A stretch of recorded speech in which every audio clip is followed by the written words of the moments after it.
आता आपण देखील आज मंत्रिमंडळ बैठकीनंतर शेतकऱ्यांच्या खात्यामध्ये आपला नमो शेतकरी महासन्मान योजनेचा जो हप्ता आहे तो जमा करण्याकरता आपण कार्यक्रम केला आणि एका क्लिकवर हे पैसे आता जमा झालेले आहेत।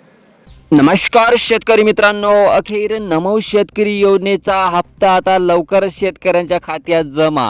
म्हणजे की बघा, नमो शेतकरी योजनेचा 9वा हप्त्याचा आता आतुरतेचा सण आला। बघा, या ऑगस्ट महिन्याचा हप्ता आता शेतकऱ्यांच्या खात्यात आता पडणार। बघा, आता मुख्यमंत्री साहेबांनी बघा, म्हणजे की बघा, आपले मुख्यमंत्री साहेब देवेंद्र फडणवीस साहेबांनी आता पैसे टाकूनच दिले आणि बटन दाबलंच। बघा, आता शेतकऱ्यांच्या खात्यात दुपारपासून आता खात्यातनी बघा काही जिल्ह्यानुसार पैसे मिळणार। बघा शेतकरी मित्रांनो, ज्या शेतकऱ्यांचा 9वा 10वा हप्ता मिळाला नाही त्या शेतकऱ्यांना बघा आता एकत्र हप्ता मिळणार। आता शेतकऱ्यांना बघा आता कोणत्याही क्षणी आता तारीख आता फिक्स झाली। बघा शेतकरी मित्रांनो, आता आपण बघणार आहोत की आता तुमचे पैसे कोणत्या जिल्ह्यात मिळणार आहे।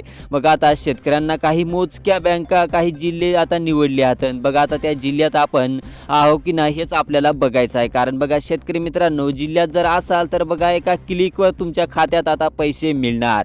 बघा शेतकरी मित्रांनो, तर चला बघूया आपण आता तुमचे जिल्हे आहे की नाही। त्या सर्वात आधी बघा शेतकरी मित्रांनो, आपण पूर्ण कामं केली की नाही, म्हणजे की बघा आधार कार्ड बँकेला लिंक आहे की नाही।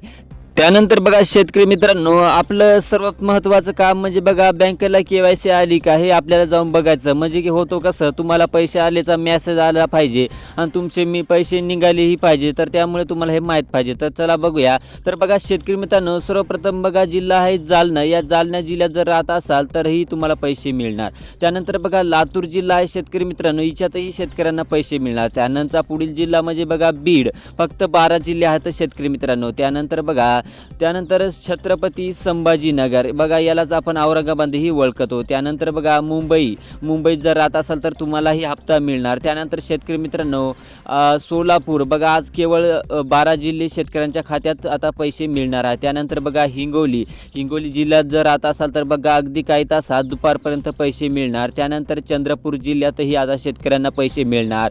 आणि त्यानंतर बघा यवतमाळ जिल्हा, तर यवतमाळ जिल्ह्यात जर राहत असाल तर शेतकरी मित्रांनो अगदी काही तासात पैसे मिळणार। त्यानंतरचा शेवटचा जिल्हा म्हणजे अमरावती, याच्यातही शेतकऱ्यांना पैसे मिळत आहे।